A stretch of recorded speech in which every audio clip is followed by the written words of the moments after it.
Thank you for staying with us. Despite the intervention from the Supreme Court and the Central Bank of Nigeria over the release of the old Naira notes, it still remains difficult for many Nigerians to get cash to spend. In response to this, the Nigeria Labour Congress has directed public sector workers in the country to commence an indefinite strike from Wednesday next week. At a news conference in Abuja, NLC President Joe Ajaero directed the affiliate unions constituting the Nigeria Labour Congress to be on standby for picketing exercises across all branches of the Central Bank of Nigeria nationwide. This directive follows the expiration of the one-week ultimatum given by the Congress last week. The NLC president also said this decision to picket the CBN branches became necessary as the federal government and the CBN have not shown any commitment to addressing the situation. From this week, from Friday, there will be mobilization of all state councils through a NEC meeting.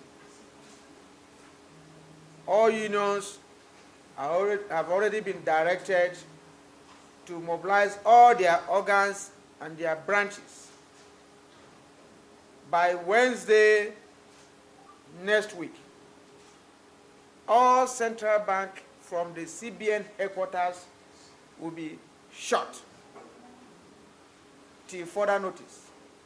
Workers are directed to stay at home and join in the picketing exercise. Joining us to discuss this issue is an economy and policy analyst, Mayokun Ilu. Good morning. It's good to have you on the program once again. Thank you very much. Good to see you. Good morning. Right. Great. Good morning. Now, we see the NLC coming to weigh into this matter of the scarcity of cash and called for a nationwide strike. But just yesterday, they met with the CBN.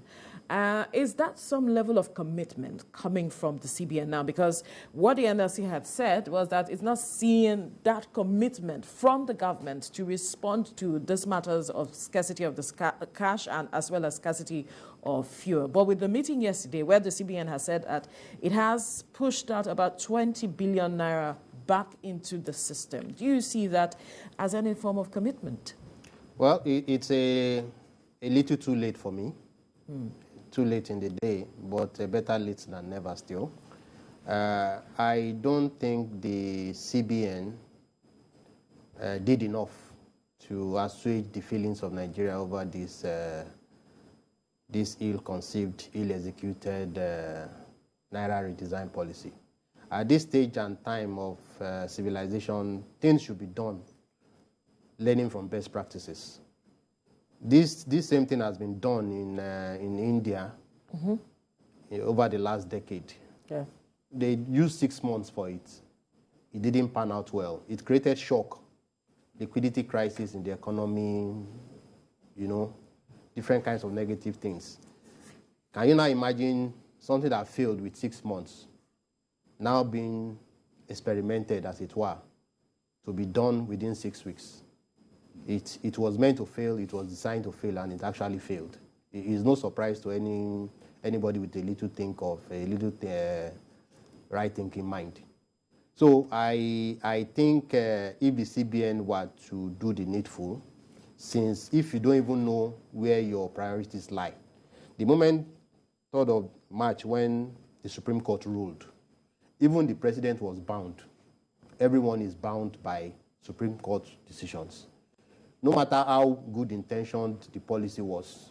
For an economist like myself, I saw him as straying from your fundamental duties of focusing on monetary policy. You went into non-monetary issues. You are talking of if we do this, it will help to stop kidnapping, vote buying. How does that concern you? Look at how the supply of money helps inflation, helps attainment of full employment in the economy. Not talking about vote buying and targeting politicians. People will always find a way to do whatever they needed to do. You are supposed to be an independent, even if you are a politician. He took that, even the issue of politics, to the extreme. He kind of devalued that office where you occupy. The fact that they call you governor does not mean that you are elected. You are CBN governor. You understand? So, but be that as it may, I want to believe that if we can avoid the NLC strike, so be it. But if it doesn't do the needful, then the NLC is fully justified to carry on with the threats of picketing the CBN offices nationwide. It's only human that we look at how far we have come over the last 3 months since this issue came up. People have died. Yeah. People have had mental distress. You know, I've not touched cash in the last 1 month. And not because I don't have some little amount in the bank. It's just that I couldn't bring myself to be on a queue. Each time I pass through banks and ATM points and I see the volume of queues, I look at it and the thing shakes me. You know, they will tell you, okay, we are the ones causing inflation. People are looking for foreign currency. This is not foreign currency. And this is not a loan that you are even looking for. This is your own money in the bank.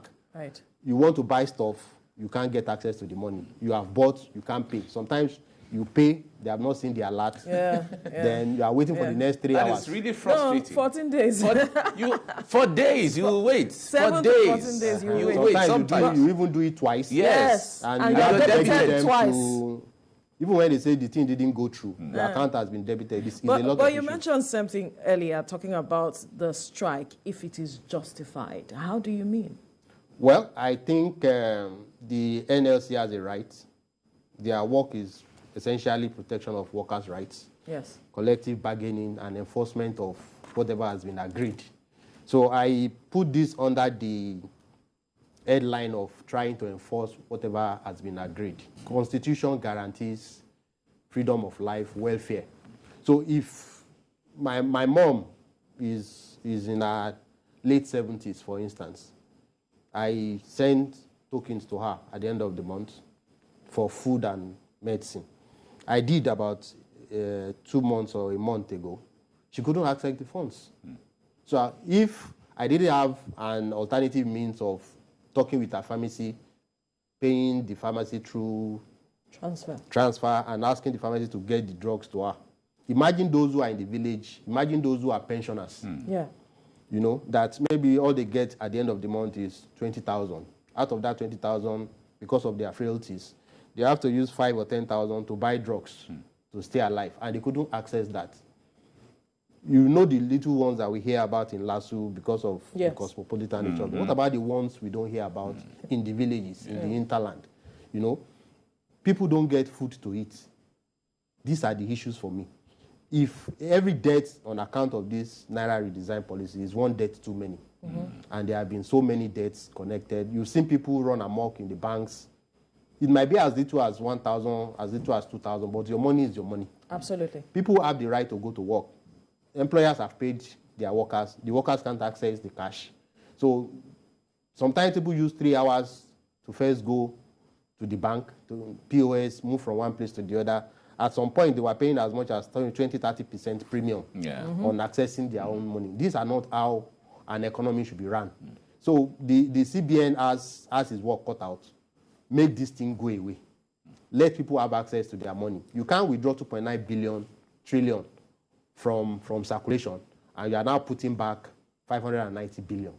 It will create a shock, a systemic shock that will reverberate. And last time I checked, more than 50% of Nigerian adults live in an informal economy. So these are things you have to put together to know that you can't create that kind of shock and it will not affect. It's not your duty to tell me, okay, use one form of using my money or the other. It's my prerogative. If the online stuff is working, everybody will go along with it. But sometimes some people have had ATM and had to cut their ATM. Why? Because ATM card rather. Because you try to do some transactions, some other people get hold of your account. So it makes them to be on edge. They want to avoid that scenario. They say, okay, I only go to bank to do my transaction. It's not plenty, but my money is my money. Let me be managing it. So now this comes and it throws everybody into a position of chaos. So is the strike justified? It is justified. Right. Yeah, well, the issue of the PS you mentioned is totally a different ball game altogether, because the monies they charge, it's like we have to buy monies now. That's what it is. There's a black market now for the Nigerian Naira. But before we go into that, give us some level of enlightenment.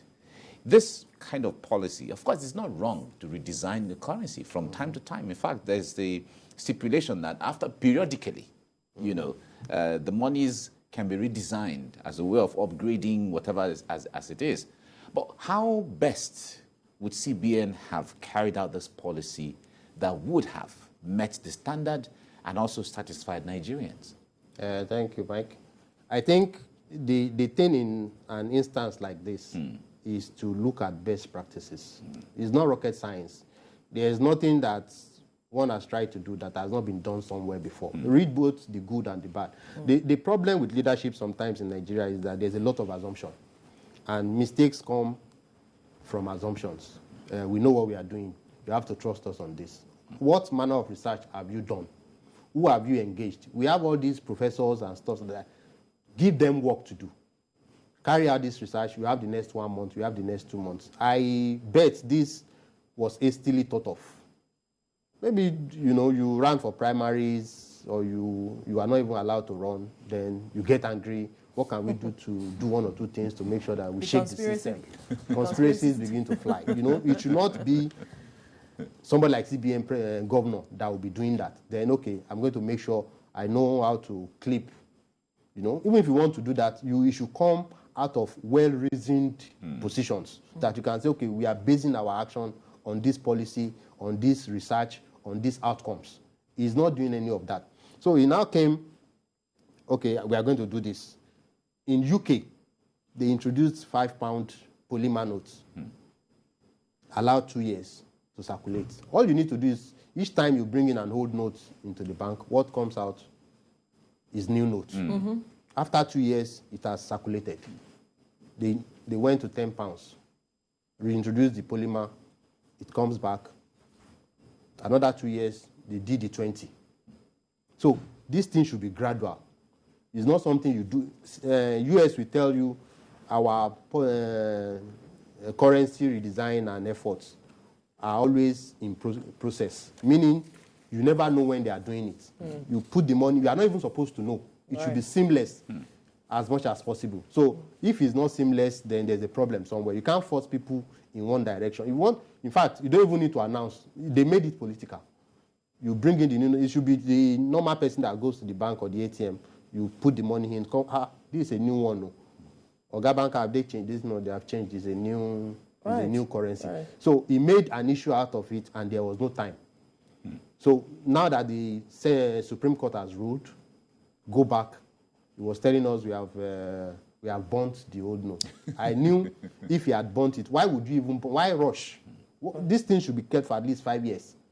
There was a time police uniforms, this black one that they're wearing, if I remember well, under Abacha, it was rejected because maybe it was his son that was given the contract. So they kept it in one place. Another regime came and felt, okay, we need to change the uniform. We can still use this. Opinions will change. So they brought it back. You don't rush to destroy it because there's a cost to printing each note. For it not to be able to be counterfeited, there is always a cost involved. So you have to weigh all those options together. How do we do this? How do we...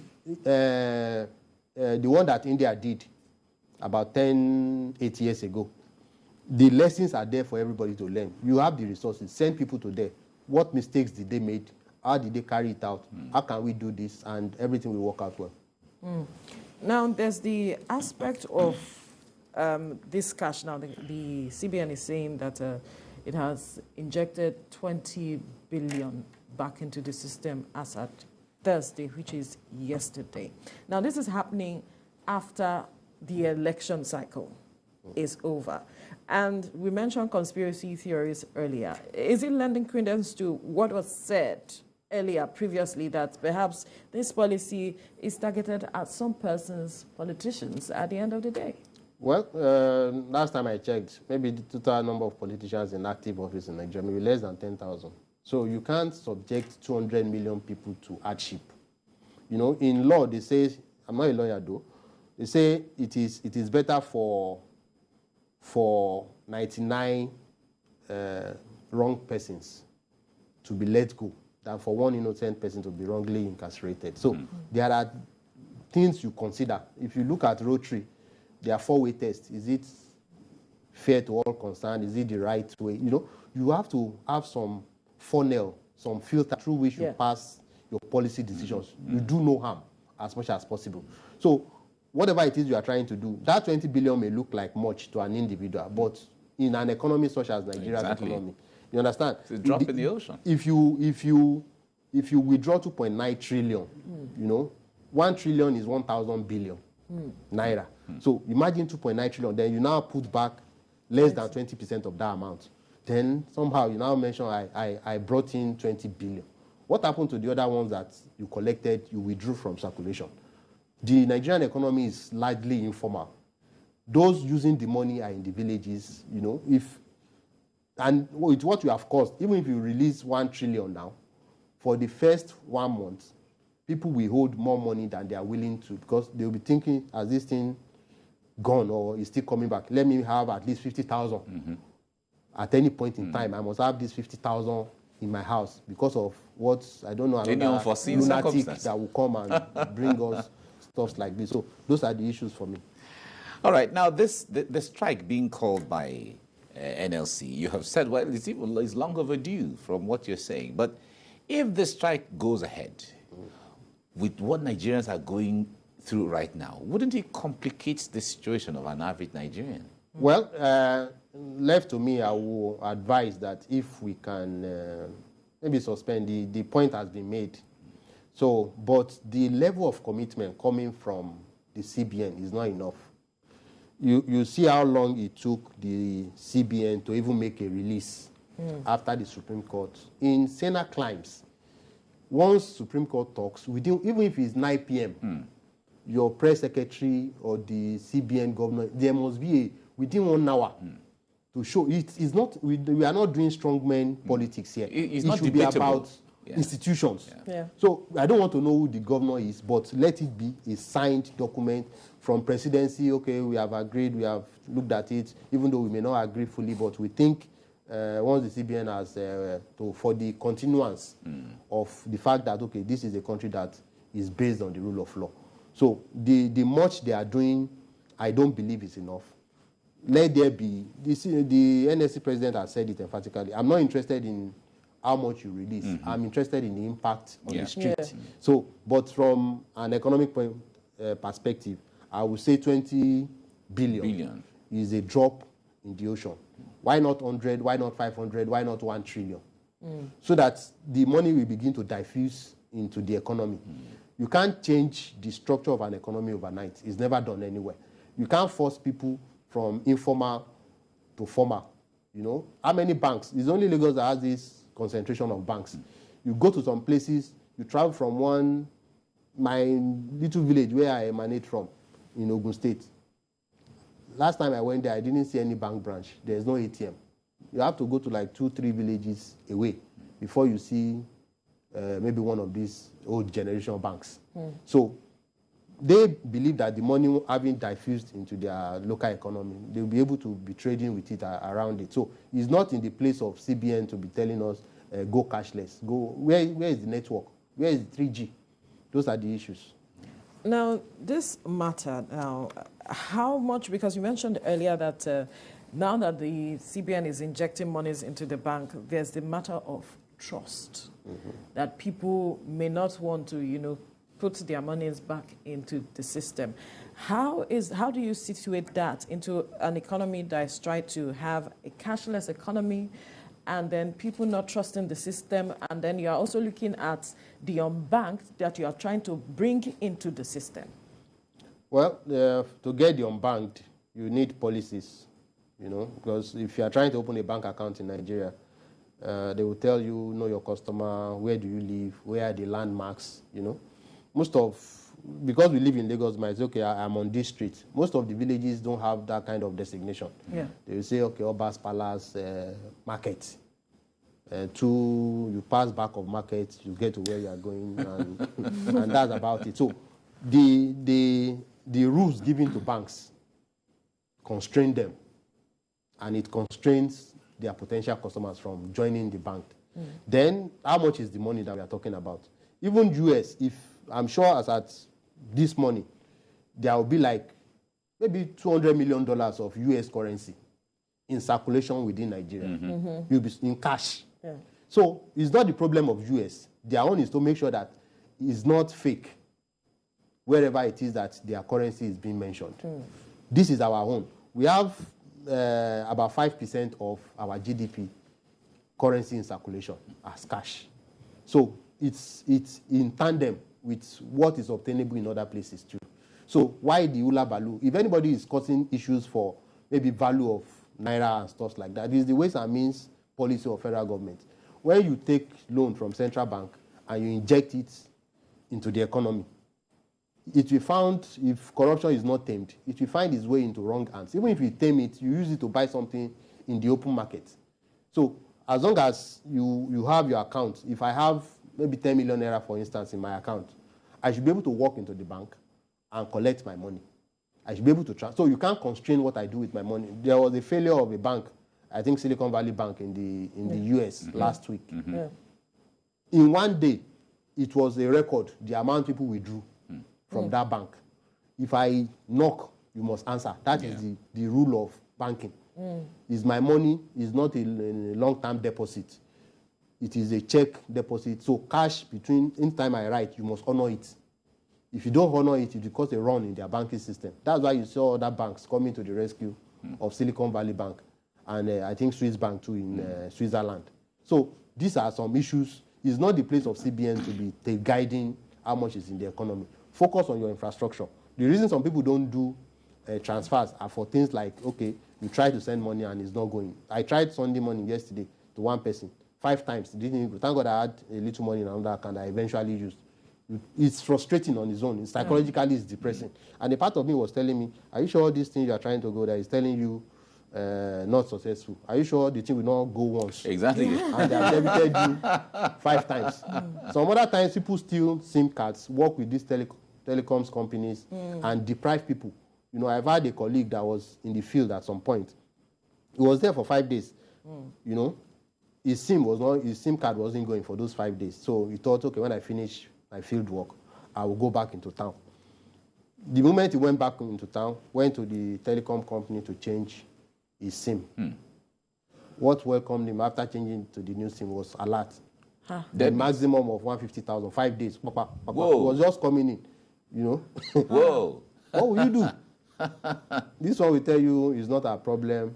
Talk to your bank. The bank will say maybe somebody took your SIM or know your password or something like that. So there are issues why people don't trust the system. This bankless demonetization policy of the CBN. So you have to try and build trust in the system. I can't make a transaction and it was not successful. My account has been debited. You're telling me 20 days, 10 working days. What if that's what I have to hit? Exactly. This evening?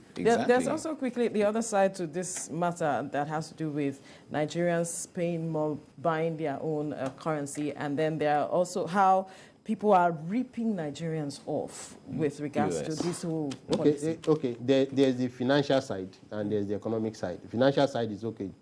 30% or 20% is a whole lot for anybody to pay. It's not good. But from an economic perspective, is the cost of capital, cost of effort. Because I engaged some POS people about it.